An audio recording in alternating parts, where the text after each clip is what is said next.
Yeah, that's brilliant. Thank you very much, Stacey. So, over to you. Can Hello? you hear me, Stacey? Oh, I've got you again there. Yeah, sorry, I lost you for a second there. No worries. Yeah, so over to you. Away you go with the presentation. Thank you again for your time.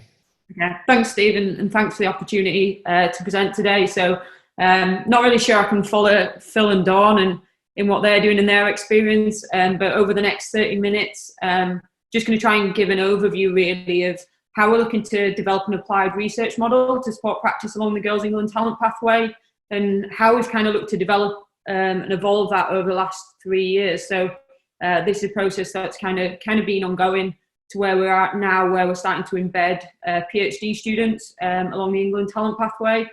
So just really briefly, sort of my background and how I'm at this point. So I did my undergrad out in the States, so I was lucky to get a scholarship to a D1 school out there, and that's probably where my first real passion and interest came around sports science and S&C. Probably as a player, I'd always prided myself on being one of the fittest and most athletic in the squad, and then went out to the States and saw the way they trained and play even at the college level, and that was probably the first kind of thing that sort of really sparked my interest in learning about the area to kind of better myself. I then came back and did a master's at Leeds while doing an internship at Leeds United with a boys academy, and then was fortunate to get a full-time position in the academy. Was there for 5 years and did my PhD while I was there. And then that was when I made the transition really into girls and women's football. So had an opportunity to take up a lecturing role at Leeds Beckett University while supporting Doncaster Bells in the Women's Super League. And probably different to how some other people had gone about it in terms of my experience had mainly been with boys. And I was now going into the coaching side with females and seeing that and seeing the difference working with the female players, a lot of things that both Phil and Dawn have alluded to. But again, that's probably where my interest in the research was ignited as a practitioner in that environment. For the first time, I was really trying to sort of look at the literature, look at the research and data out there, and wasn't really finding anything that could compare to the data that I had on the players at Doncaster, and kind of saw that as an opportunity to really start to explore this area further. So where I'm at now, still working at Leeds Beckett, fortunate now to kind of be in a position where I'm supervising a number of applied PhD students embedded in practice in different environments, and combine that with a role working with Leeds United Girls Academy as a physical performance coach, and then also working with England Rugby League Women and then Castleford Tigers Rugby League at a club level. So really fortunate that I kind of get to have a role where I combine the academic side with still staying out on the grass. Love the academic side, but I don't think sort of really anything beats really being out there on the pitch. So just as kind of this event today sort of really alludes to the growth in the game. The game is huge. 28.1 million people watching the Women's World Cup on the BBC. Huge increase in sponsorship, coverage, professionalism of the players now, which is something that, you know, they deserve. It's great for the game. They now can actually be full-time professional athletes and players. But as both Dawn and Phil have probably alluded to, there is those differences. They are differences. There isn't a right and a wrong, but differences between the male player, the female player in those environments. And in order to really kind of help drive the game forward, we need to be undertaking more research in the female game, and always we're going to have that transition where the game grows and the research takes a bit longer. It's a bit of a slower process, but what we're trying to do now is start to develop that evidence base that is specific to the female player. Now that's not saying we can't take things from the male game or the male player and apply that to the game. There is instances where that can occur, but it's acknowledging that at times that isn't going to be appropriate, whether it's down to the different contexts, the physiologies we've alluded to, the menstrual cycle, etc., or even though some of those traits that Phil alluded to in his presentation around the psychosocial aspect. So what we're trying to do now is start to develop an evidence base that is specific to the talent pathway, and how that can start to be used to sort of help drive practice and build on the the really great work that's already going on by the staff that are working within the FA and the club environment. So kind of my work in this area really started in line with this period when this article came out from Baroness Campbell. So it wasn't necessarily the driver behind it, but came out sort of quite timely, in that we needed to look to start building this athleticism with players much earlier on. So it's great that the professionalism at the top end of the game was developing, acknowledging that there was still improvement to be made there. But if we were really going to impact this long term, we needed to be working with the young players. And for those that aren't sort of familiar with it, there was a restructuring with some of the girls' centre of excellences moving into regional talent centres, and a tiering structure around this time, and an increase in provision and support around the youth player, both some brilliant work that the FA doing to support clubs, and then brilliant work that's actually ongoing directly within the clubs. And at the time I was approached by one particular club to go and work with them and their players, and unfortunately at the time I couldn't do that in a delivery capacity, but I saw it as an opportunity to maybe support them in other ways in the academic role from a research capacity. So some of the questions that were coming back when I met with the club was around sort of what testing should they be doing, how did they go about interpreting that data, how did the players' testing scores compare, both to international youth players and to other club players. So at the time, a lot of them felt that a lot of clubs were doing different tests, so it was difficult to compare findings, or they had limited resources. Coaches were acknowledging that they could see differences in the players. It was quite evident, just even observing players, there was differences, and that was probably related to growth and maturation, but how did they factor that into their testing? And then on the back of that, what was the best way to really go about developing these physical qualities? So from my experience of playing, I had friends I played with who were out there coaching now in the game, coaches who coached me who were still working in the youth game, and I reached out to a few of them to chat about what their thoughts were, and similar questions were coming back from them in terms of what they had. So really thought that while I couldn't directly go out there and deliver at the time due to other commitments, there was an opportunity to maybe try and help them in other ways through the research. So what I looked to do was 3 clubs that were within, logistically it was possible to get to, close to Leeds Beckett, work with them across the season. So we established a standardised testing battery, tried to consult with people within the FA as much as possible regarding what tests they were doing or what tests they think should be done in the clubs, and look to roll that out across 3 clubs at 3 time points across the season. And the main thing was the driver wasn't necessarily about the publications, it was about how we could help those clubs directly in practice that season. So providing them with their data back after each time point, making that relative to age and then maturity status, trying to help educate some of the coaches on interpreting that. And then once we got the data across the season, while it was still a relatively small sample of only 3 clubs, at least being able to provide each individual club with their own data and then some comparative data, which was anonymised by giving them sort of means, SDs, and then percentiles, and just starting to try and develop some education work a little bit as well with those clubs around what that data was meaning. So some of the key points from that, I won't go through each of the studies just for the nature of time, but just some of the key points. So when we looked at the data in terms of physical maturity and maturation status, as you can see here, around this period of peak height velocity, so this accelerated growth spurt, we were seeing some impact on physical capabilities. That's kind of well known sort of in terms of the literature. We see it in the boys' literature, but probably key differences in terms of what we see in the boys and the girls, and where maybe this isn't always transferable, is with the boys we often see an accelerated increase in athleticism post peak height velocity, which is why we get those phenomena such as a relative age effect or early maturers getting selected early, because those hormonal changes and other physiological changes that occur through growth and maturation are favourable to improved athleticism, such as increase in testosterone, increase in muscle mass.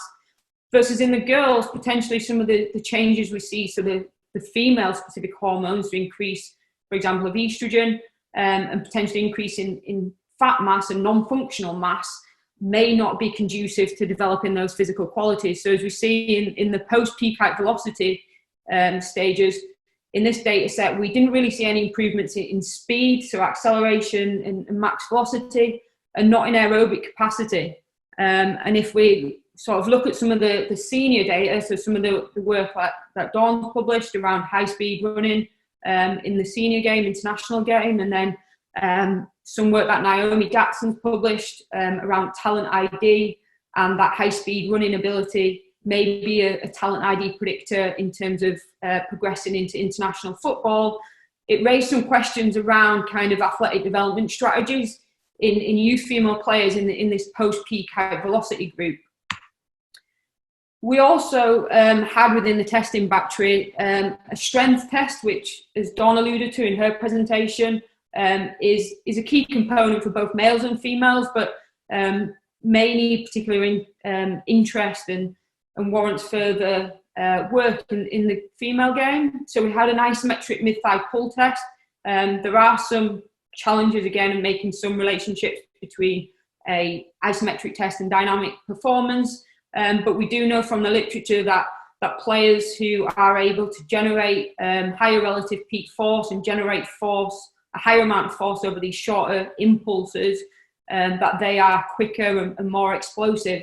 But what we saw again, linking to that notion around maturation with the girls, is that as they went through that period of growth and development, we were seeing decreases in relative strength, and specifically again that ability to generate higher amounts of force over short periods of time, which, as we said, are really important for not only athletic qualities but also from an injury prevention perspective, thinking about injuries such as ACL. So again, this was great. It was providing us for the first time some comparative data and starting to understand how those physical qualities were developing by age and maturation, but was also providing us with further questions, and probably more questions than answers as well to explore. So that was kind of just real brief in terms of where this work's kind of come from. Great in the real short-term period that the clubs felt that we had supported them in a way. We developed a standardised testing battery, which we were going in and delivering, which was helping them in terms of building capacity in what they could do. They were getting some comparative data back. We were starting to try and educate them a little bit around some of the data we were finding.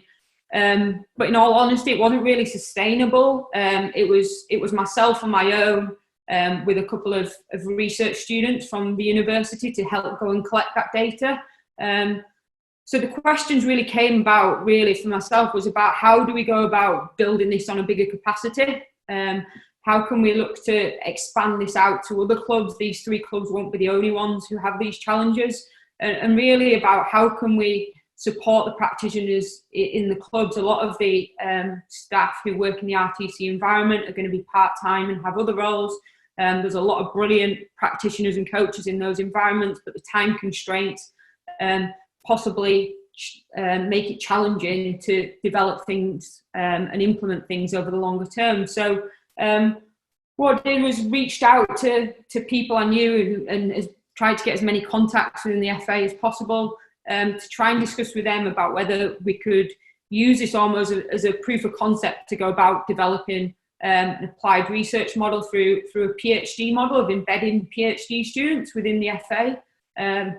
It's a model that we have used quite widely at Leeds Beckett, and there's now a whole research centre for rugby with a huge number of PhD students embedded in applied practice in rugby league and rugby union, and trying to use that structure that's been developed there to gradually grow and develop a similar model within football.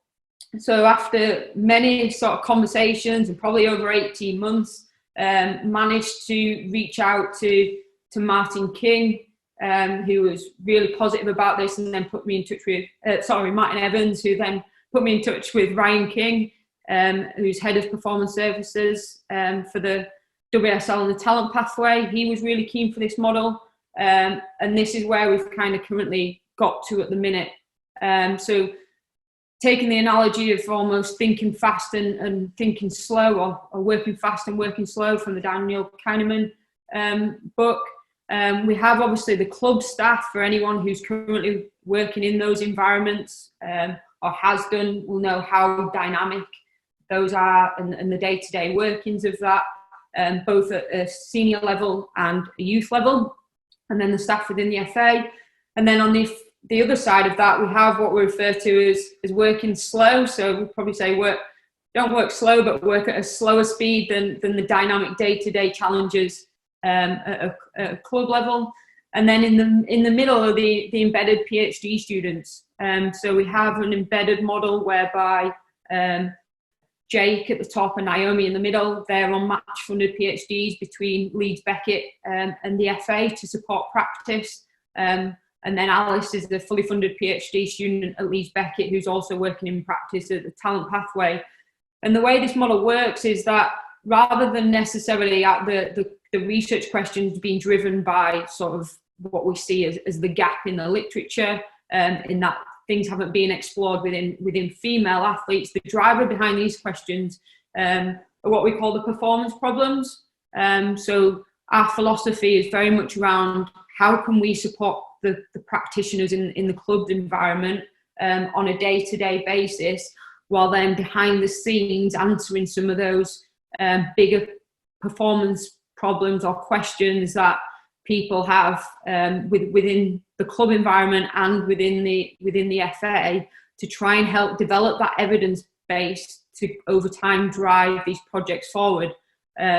So I have each student, if you're not familiar with the PhD model, has 2 supervisors. So I sit as Director of Studies across these 3 projects, and then Dan Weaving, Ben Jones and Kev Till support one of these projects each based on their expertise.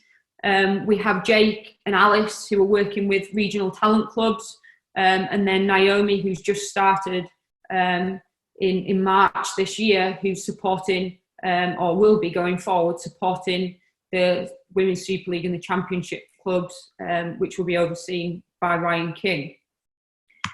So just to kind of expand a little bit on each of those. So Jake started in October, and he's working predominantly with these regional talent clubs, so the 10 to 16-year-old players, working closely on the projects with Corinne Johnston and Steph Young, who are the FA staff leading that part of the pathway down. And again, as I said, our main strategy around this, better support those clubs. I think the initial work and research I started was good, and it kind of got us off the ground, but those reports were quite static. So the club received their data and some static normative data, but it was almost then, so what, and how do we use this really to embed this further into practice? So what Jake's done so far, and he's looking to do, is build some visualization tools. Jake's doing some brilliant work alongside this, and at the same time looking at injury rates. So currently we don't know much about the injury rates in these youth players. So if we can hand in hand start to understand the physical profile of players and the injury rates of youth players, and then we can start to look at those 2 sets of data together and use that to inform both athletic development strategies and injury prevention strategies along the pathway and in that club environment. So this is an example of what we're looking to develop in terms of, or Jake's developing in terms of an interactive report. So there has been an ongoing pilot study with a number of RTCs this season to start to collect injury data, to start to trial some of these processes out in preparation for next season. So the standard injury reporting mechanisms that are normally done, clubs are submitting their data online through a database, which this season then they've received a static report which has gone out at specific time points throughout the season. What we've challenged Jake with, which he's done brilliantly, is start to develop a report that's a lot more interactive. So how can we support clubs on a day-to-day basis? So getting away from this model of almost we do a research project and clubs are engaging in that, but they have to wait to get the findings of that possibly 12, 18 months further down the line, where the environment might have changed by then, to how can we embed the research dynamically into practice so it can start to have impact and develop practice in the club environment on that day-to-day or week-to-week basis. So with this report, clubs are able to look at their injury rates, compare it to a club average. This is just almost like a prototype, but it will be standardized to every club in terms of their own branding, etc. They'll only be able to see their data and in comparison to some standardized average data. What this looks like, just in terms of being able to show you it a little bit more dynamically. This is just an example online, so every club will have access to this continuously, so they're not waiting for that static report anymore. They will have this injury report, so they can be looking at their injury rates weekly within their clubs if they want to, or reviewing that monthly or per phase and how that compares to the average. They have the option to, obviously they could just select this per a specific age group if they wanted to, and just compare to that. And then equally looking at a breakdown of injury location and injury type. So allowing the clubs then to see, for example, if their injury rates are higher than other clubs, starting to then explore why that may be. They can also then reach out to the relevant staff, so in terms of medical staff, potentially Steph and Pippa, around supporting the club around why that may be and understanding that and reducing that injury.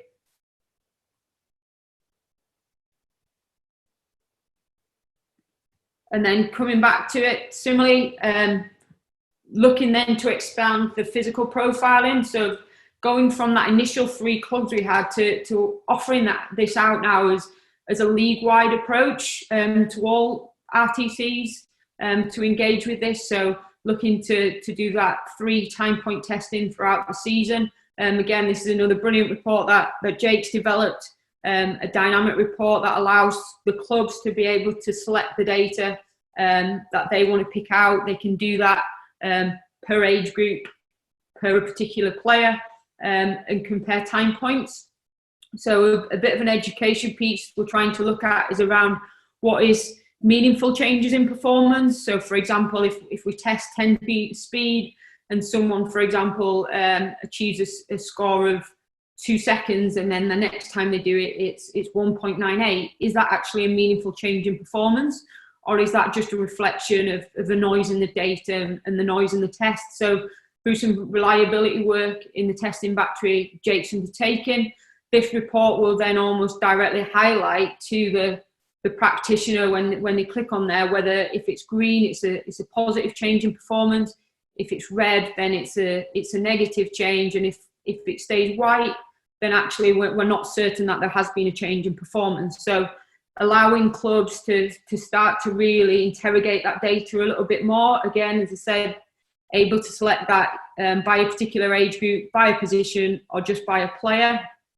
And then key what clubs are always looking for is being able to compare that data to other players. So through this report, then clubs will be able to compare their players, which would be highlighted in pink, to all of the players in the country who've completed this testing battery, which would be in blue and are obviously anonymised. So if I hover over a blue dot, there's no data that pops up. If I hover over a pink, obviously at the minute it's just an ID number, but that would give them their player, the time point and their score. So allowing clubs, for example, it may be the case where data may be skewed slightly in their club. So for example, for whatever reason, their average, overall club average may be lower for a specific physical quality than there may be some other clubs in the league, which may, if they only interpret their data against their own data, may give them a false representation if they're looking to push players towards that international setup. So by doing this, they can compare to every player tested within the league, selecting a particular player or by position. And again, the ability to do that also by maturation status. And we hope as we look to progress this over time and really start to build the database over a couple of seasons, that we could probably have hopefully a third colour in there as well, which will allow us for coaches to be able to see how that compares to players that are selected into the international setup as well. But as I said, the idea around this is to make it a dynamic report that clubs can use day to day within practice. We can roll it out across the league. It becomes league wide at a youth level, while the data in the background being collected can be used to answer some of the bigger performance questions as part of Jake's PhD. And Jake's already held a number of webinars with some of the medical staff within clubs around developing this, and I know is another one next week. So we're trying to sort of work with staff within the clubs along the way to keep developing that as well. So just briefly on the other projects. So Alice has been working with RTCs over the last sort of 18 months. She's collected a really brilliant data set, which just at the point in starting to interrogate in a lot more detail now, but looking specifically at match demands. So looking both at physical and technical and trying to join those up. Just going to show you some real basic data analysis because Alice is just at the point of, obviously with COVID, that sort of ended her data collection. So she's just starting to interrogate it.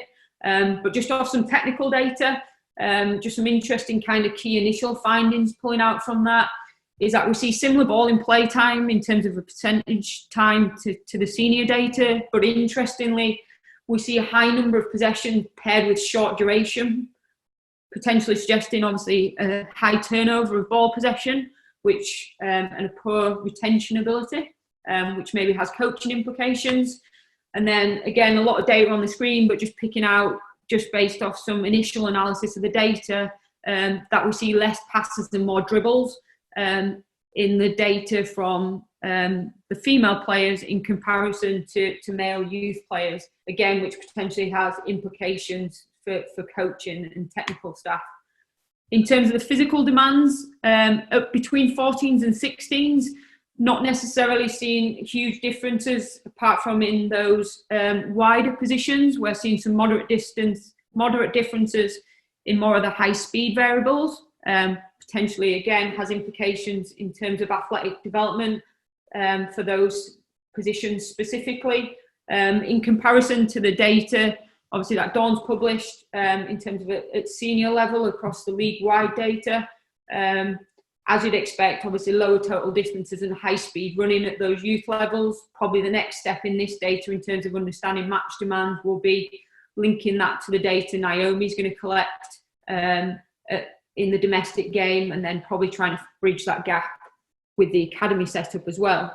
But where Alice is at now, and I don't have all the findings to kind of really present this today, but what we're starting to explore now is those peak demands of match play. So getting away from the segmental analysis and really drawing out from the raw GPS trace, what are the peak demands for different periods of time, and adding that element, the contextual element, by linking that with the technical data for those specific time points.